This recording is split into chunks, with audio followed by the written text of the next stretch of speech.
Sup. Welcome back to another episode of AP Euro kekw Review. Today we're going to be reviewing AP Euro's Unit 4, which is going to cover the Scientific Revolution and the Enlightenment.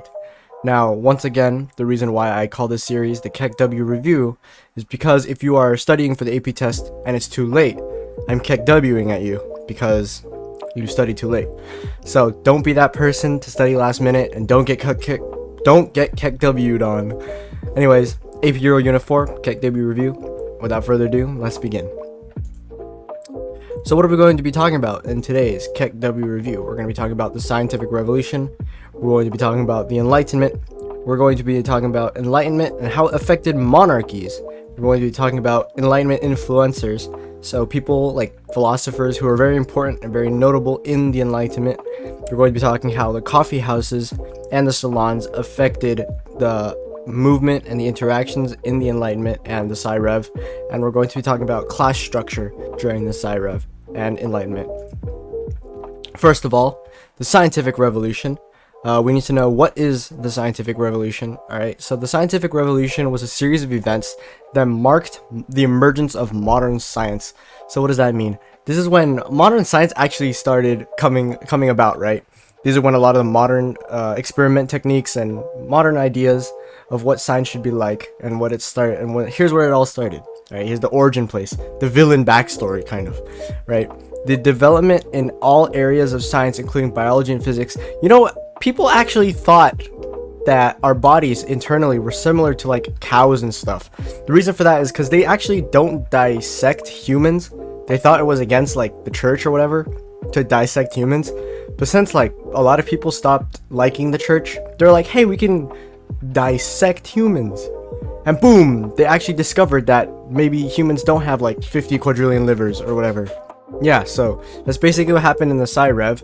So they learned that the Earth was not the center of the universe and that we actually revolve around the sun and stuff like that, and it's not actually flat. Transformed society's views about nature. Again, we learned that humans are not similar to a lot of animals, internally at least. What happened because of the Scientific Revolution? It transformed society's views about nature, new ways to spread information, right? So this is your coffee houses, this is your salons, right?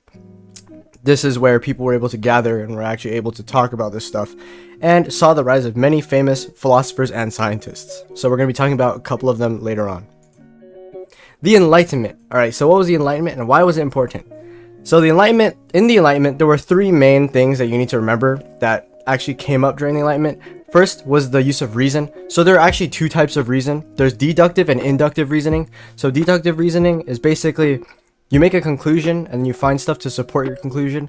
So specific conclusion follows a general theory, right? So yeah, there's a rule, and this conclusion should always follow this rule, right? And then there's inductive reasoning, which uses observations to draw a conclusion. So because I see this, that means this must be true.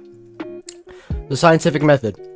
So this is what I was talking about in the previous slide when it said emergence of modern science. Because of the scientific method. The scientific method is something that we actually use up to this day. The scientific method was made in order to ensure that experiments could be conducted, documented, and repeatable. The keyword is repeatable, because an experiment's results is basically worthless if the results cannot be reproduced over and over again every single time. So with the knowledge that an experiment is repeatable, the results can be a lot more trustable or reputable, right? So this makes knowledge more widespread. And lastly was the mindset of progress. The mindset of progress was able to push technology and philosophy forward with the mindset that humans can always become better. Okay. The Enlightenment and its effect on monarchies. So in England, the scientific knowledge that was gained with the Sci-Rev and the Enlightenment, it was widespread within the creation of scientific societies. There were actually a lot of these scientific societies, or groups of people who just came together and just talked, right? They're like, hey, maybe we aren't the center of the universe. And then a bunch of people were like, oh, I agree. Yes. So they created scientific societies. The thing is, the government was actually not that involved in terms of the scientific communities itself. They actually showed very little support, very little engagement with the actual scientific communities and stuff. It was mostly the people themselves who were interested in scientists, who were intellectually curious, who actually supported these institutions and scientific communities. They're like, hey, I want to learn, so maybe we should start like a community group where all of us just study. Kind of like that. Just imagine that. Just pretend. In France, it was kind of different, because science actually was supported by the government. But here's the thing, they really censored the amount of information that could come out of the scientific community. The reason for that is because, again, they are Catholic. If the scientific community found out anything that was against the church, it was kind of a no-no. And this begs the question, was the scientific community really supported by the government if it was censored? I don't know. Alright, so a couple of Enlightenment influencers that are important and that you might need to know. These are all actually the big three from France, right? These are the most important three, and they're all from France for some reason. First of all, Montesquieu. He wanted a separation of power between different branches of the government. Now, we actually see this today in the United States of America with the legislative, the executive, and the judicial branch, how they have checks and balances and how they keep each other in check in power and in terms of like what they can do. So one branch limits the other and the other branch limits the other. It's like a three-way thing. Right, this keeps the government from getting too much power, and this actually keeps the people safe. So this is what Montesquieu was advocating for. The second one is Voltaire. Voltaire did not like the French government at all. He thought that the whole like censorship of the science stuff was kind of stupid, and he wanted religious toleration, right? The church didn't like this, of course. The French government didn't like this, of course, because, you know, they're like mega Catholic, right? So he kind of, I don't know, he wasn't really liked by the government, of course. Last one is Diderot. I actually made a song about Diderot. If you want to check that out, link in the description below. I'll leave it there for you guys. I did it for AP Euro project. Diderot is important because he's the guy who actually wrote the encyclopedia, right? And the encyclopedia is a compilation of all the knowledge, or an attempt to compile all knowledge that humankind possessed, including some controversial ideas that went against the church. So they were kind of mad at him for that one too. The coffee houses. Alright, so the coffee houses and the salons. They're both a very important part of everyday life during the scientific revolution and the Enlightenment periods, because people finally had a drink other than alcohol they could enjoy. So here's the problem, right?